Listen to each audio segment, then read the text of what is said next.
What's up, Kansas City? It is CMG Street Team, and we are here at the Jazz Museum today. And we have such a beautiful young lady standing in front of us today. How are you today? I am doing well. How about yourself? Oh, we're doing great. Thank you so much. So if you don't mind just letting Kansas City know who you are and what we're doing here today at the Jazz Museum. So my name is Karen Griffin. I am the tour docent and education assistant here at the American Jazz Museum. So what you guys have stepped into today, you have stepped into something that should have been created a long time ago, but it's been in the mixing. So it's like putting that last bit of butter on that cornbread, you know what I mean? So what you are experiencing today, you're experiencing Jazz Speak for Life.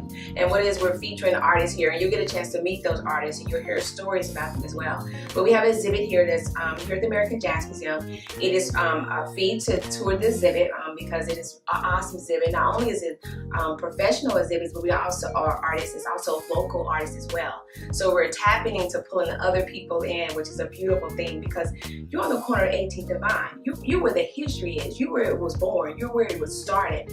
And there's a lot of gold. There's a lot of jewels. There's a lot of understanding here that people don't know about.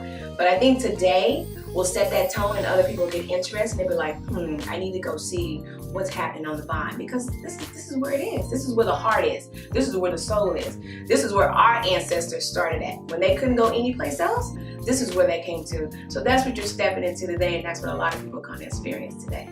Absolutely. And I just want to say it's an honor being here. We were over here and we got a chance to sneak peek the exhibit. It was so overwhelming for me that I actually broke down into tears.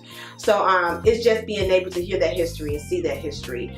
So really quick, we know you have to go into your business. So tell us, what does the Jazz District 18th and Vine mean to Kansas City? Like, if someone was to come down here, what would you tell them? Okay, so my primary role is I do tours here. My tours run anywhere from 44 students up to 153 plus, but that doesn't also include my family reunions, it's 200. So my primary role, what I have taken up on myself, is to be the teacher. So, you have people that are curious and they want to understand what's going on. So I have taken up on myself to make sure I water, weed, and feed every person that walks through that door and let them understand what the American Jazz Museum offers. Believe it or not, I teach a lot of children when they come in and to say J to the A to the double Z. And they get a kick out of that. And then just to hear them say J to the A to the double Z and they're taking it another step further. And they're like, I like jazz. But a lot of them say, I don't like the sound until they get an understanding. So what I always like for people to take away is to understand that our forefathers started with jazz. It started in Africa. It was a story that was told that couldn't nobody else even think about telling. Because if you think about it, it comes from the pouncing of the heartbeat. It comes from the thumping of the stick. It comes from your inner soul. So that's jazz, baby. That's your story being told. And can't nobody tell your story like you tell your jazz story. So that's what the corner of 18th and Vine, the American Jazz Museum, and that's where we're doing the Negro League Baseball Museum, the Alvin Ailey, the Local 627. We're doing the Juke House, Baby Danny's. We're doing it on the Vine. Black Archives. Come hang out with us on the corner of 18th and Vine, baby. Absolutely. I love it. Thank you so much for blessing us with that. You are such a picture here. We love you. Thank you. Well, what I wanted to try to do is create a piece that spoke from the perspective of the musician. And in that piece, it's a guy who's contemplating a composition that he wrote in memorial of Martin Luther King.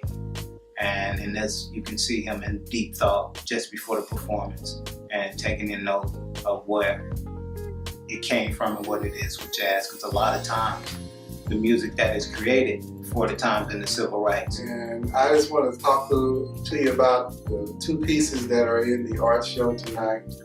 The first piece is Separate But Not Equal, and it was initially done for the 50th anniversary for Brown versus the Board of Education and the museum school in Topeka, Kansas. And it's a collograph painting, which is one of my unique techniques that I do. And the second picture is a picture of a relief saxophone painting, and it's called Sax to the Max. Because to me, it's something about the lines in the saxophone and all those valves and what have you that just has intrigued me. And I have a number of images where I'm just totally captivated with the saxophone. Not only that, I'm also intrigued by the history of jazz and how it relates to and parallels so many other parts of my life and how it chronicles so many parts of my life. And I'm just loving being creating artwork in jazz and using jazz as a theme. And I think I'll always be kind of anchored to jazz with jazz images because it's just been so profound. And for the most part, the first opportunity to have a really nice curated show came from the Kansas City American Jazz Museum. And so I'll always feel somewhat indebted to the Kansas City American Jazz Museum because they were the ones that helped me with my humble beginnings. And as you know, art is a part of my DNA. I must do it. And I'm also partial to the Negro League because they were also very instrumental in helping me get my start.